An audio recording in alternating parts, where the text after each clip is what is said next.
নমস্কাৰ স্বাগতম জনাইছো নিউজ আসামৰ অন্যতা ভিডিঅ'লৈ CM টিপুলে 3.0 অৰ্থাৎ মুখ্যমন্ত্ৰী আত্মনিৰ্ভৰ অসম অভিযানৰ জৰিয়তে যেহেতু নতুনকৈ 2 লাখ যুৱক যুৱতীক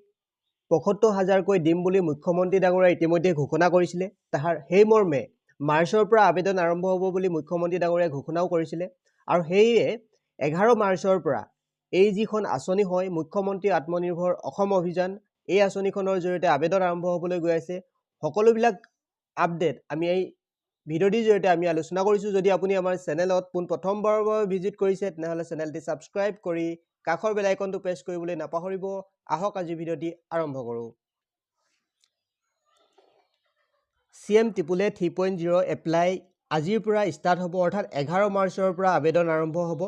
আৰু ইয়াৰ সবিশেষ পঢ়িবলৈ আপোনালোকে ডেসক্ৰিপচনত দিয়া লিংকত ক্লিক কৰিব পাৰে নতুবা আপোনালোকে assampro.org সাৰ্চ কৰি এই ৱেবছাইটত ওপৰতে যিটো ৱেবছাইটৰ লিংক দেখিবলৈ পাইছে assampro.org সাৰ্চ কৰাৰ লগে লগে এই লিংকত ক্লিক কৰিব ক্লিক কৰাৰ লগে লগে আপোনালোকে এইখন হোম পেজ দেখিবলৈ পাব ৱেবছাইটটোৰ অলপ যদি স্ক্ৰল ডাউন কৰে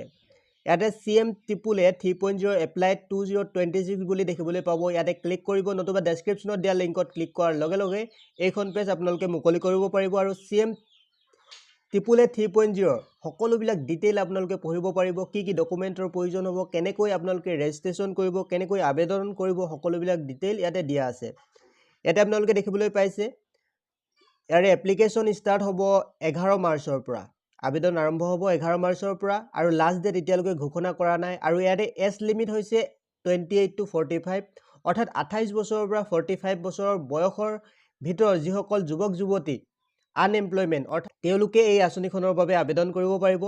ইয়াতে আপোনালোকে 5 লাখ টকা পৰ্যন্ত এই আঁচনিখনৰ জৰিয়তে পাব পাৰিব অৰ্থাৎ প্ৰথমতে আপোনালোকক ৭৫,০০০ দিয়া হ'ব তাৰ পিছত সেকেন্ড ইনষ্টলমেন্টত আপোনালোকক 1 লাখ টকা পৰ্যন্ত দিয়া হয় ইতিমধ্যে আপোনালোকে গম পাইছে এই আঁচনিখনৰ বাবে আবেদন কৰিবলৈ ডেসক্ৰিপচনত দিয়া লিংকতে ক্লিক কৰিব পাৰে আপোনালোকে তাত ক্লিক কৰাৰ লগে লগে এইখন পেজ মুকলি হ'ব আৰু এনেকুৱা ধৰণে সকলোবিলাক ডিটেইল পঢ়ি ল'ব পাৰে ইয়াত দেখিবলৈ পাইছে বেনিফিট ইয়াতে ডকুমেন্ট কি লাগিব আপোনালোকৰ ইয়াৰ ডিটেইলত দিয়া আছে আধাৰ কাৰ্ডৰ প্ৰয়োজন হ'ব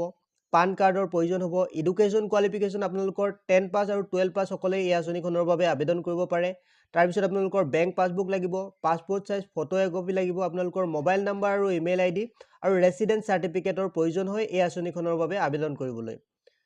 তাৰ পিছত স্ক্ৰল কৰিব হাউ টু এপ্লাই কেনেকুৱা ধৰণে এই আঁচনিখনৰ বাবে আবেদন কৰে তাৰো বিৱৰণ ইয়াতে পঢ়িব পাৰিব সিলেকশন ইয়াতে আপোনালোকে দেখিবলৈ পাইছে সিলেকশন প্ৰসেস কেনেকুৱা ধৰণে সিলেকশন হ'ব অৰ্থাৎ আপোনালোকে এপ্লাই কৰিব লাগিব পোন প্ৰথমে এপ্লাই কৰাৰ পাছতে আপোনালোকৰ সিলেকশন প্ৰসেস আৰম্ভ হ'ব অৰ্থাৎ এপ্লিকেশন সমূহ ভেৰিফিকেশন কৰা হ'ব তাৰ পিছত ডকুমেন্ট সমূহ আপোনালোকৰ সঠিক আছে নাই ভেৰিফিকেশন কৰিব লাগিব তাৰ পিছত আপোনালোকক এটা ইন্টাৰভিউ লোৱা হ'ব ইন্টাৰভিউৰ পাছত আপোনালোকৰ এখন লিষ্ট ওলাব আৰু সেই লিষ্টত নাম আহিলে আপোনালোকে এই আঁচনিখনৰ টকা পাবলৈ সক্ষম হ'ব আৰু ইয়াতে ইম্পৰ্টেন্ট ডেট সমূহ আপোনালোকে পঢ়িব পাৰে ডেসক্ৰিপচনত দিয়া লিংকত ক্লিক কৰিলে ইয়াতে 11 মাৰ্চৰ পৰা আবেদন আৰম্ভ হ'ব লাষ্ট ডেট আপোনালোকৰ এতিয়ালৈকে এনাউন্স কৰা নাই বুলি ইয়াতে উল্লেখ আছে তাৰ পিছত ৱেব লিংকছ অফ তাৰ পিছত তললৈ স্ক্ৰল কৰিলে ৱেব লিংকছ অফ আত্মনিৰ্ভৰ আসাম অনলাইন ৰেজিষ্ট্ৰেচন 2026 বুলি আপোনালোকে দেখিবলৈ পাব ইয়াতে দেখিবলৈ পাইছে অনলাইন এপ্লিকেশন ফৰ্ম অৰ্থাৎ 11 মাৰ্চত আপোনালোকৰ এক্টিভ হ'ব লিংক 11 মাৰ্চতে আপোনালোকে আজিৰ পৰা আবেদন আৰম্ভ কৰিব পাৰিব কিন্তু ভিডিঅটো প্ৰস্তুত কৰি থাকোতে অৰ্থাৎ বৰ্তমান সময়লৈকে আবেদন আৰম্ভ হোৱা নাই কিছু মুহূৰ্তৰ পাছত আপোনালোকৰ আবেদন আৰম্ভ হ'ব পাৰে এটা CM টিপুলে ৰেজিষ্ট্ৰেচন 11 মাৰ্চতে আপোনালোকৰ লিংক এক্টিভ হ'ব এটা অফিচিয়েল নটিফিকেশন সমূহ পঢ়িব পাৰে আপোনালোকে অফিচিয়েল ৱেবছাইটৰ জৰিয়তেও এই সকলোবিলাক ডিটেইল আপোনালোকে পঢ়ি ল'ব পাৰিব তো ভিডিঅটি একেবাৰে শেষলৈকে চোৱাৰ বাবে ধন্যবাদ ডেসক্ৰিপচনত দিয়া লিংকত ক্লিক কৰি সকলোবিলাক ডিটেইল পঢ়ক আৰু আপোনালোকে আবেদন কৰি লওক আবেদনৰ সম্পূৰ্ণ প্ৰসেস আমি আৰু এটা ভিডিঅৰ জৰিয়তে দেখুৱাবলৈ চেষ্টা কৰিম ফুল প্ৰসেস কেনেকুৱা ধৰণে ৰেজিষ্ট্ৰেচন কৰে কেনেকুৱা ধৰণে আবেদন কৰিব সম্পূৰ্ণ ফুল প্ৰসেস সহকাৰে এটা ভিডিঅ আমি প্ৰস্তুত কৰিম সেই ভিডিঅটিৰ জৰিয়তে আপোনালোকে জানিব পাৰিব কেনেকুৱা ধৰণে আবেদন কৰে কেনেকুৱা ধৰণে ৰেজিষ্ট্ৰেচন কৰে তো ভিডিঅটি একেবাৰে শেষলৈকে চোৱাৰ বাবে ধন্যবাদ যদি আপুনি আমাৰ চেনেলত পোন প্ৰথমবাৰৰ বাবে ভিজিট কৰিছে তেনেহলে চেনেলটি সাবস্ক্ৰাইব কৰি ল'ব আৰু কাষৰ বেল আইকনটো প্ৰেছ কৰি ল'বলৈ নাপাহৰিব এনেকুৱা ধৰণৰ ইনফৰমেশন আৰু ভিডিঅ'সমূহ পাই থাকিবলৈ ভিডিঅ'টি শ্বেয়াৰ কৰিবলৈ নাপাহৰিব বন্ধু বান্ধৱী বা পৰিয়ালবৰ্গৰ লগত যাতে সকলোৱে ইনফৰমেশনটো পাবলৈ সক্ষম হয় ধন্যবাদ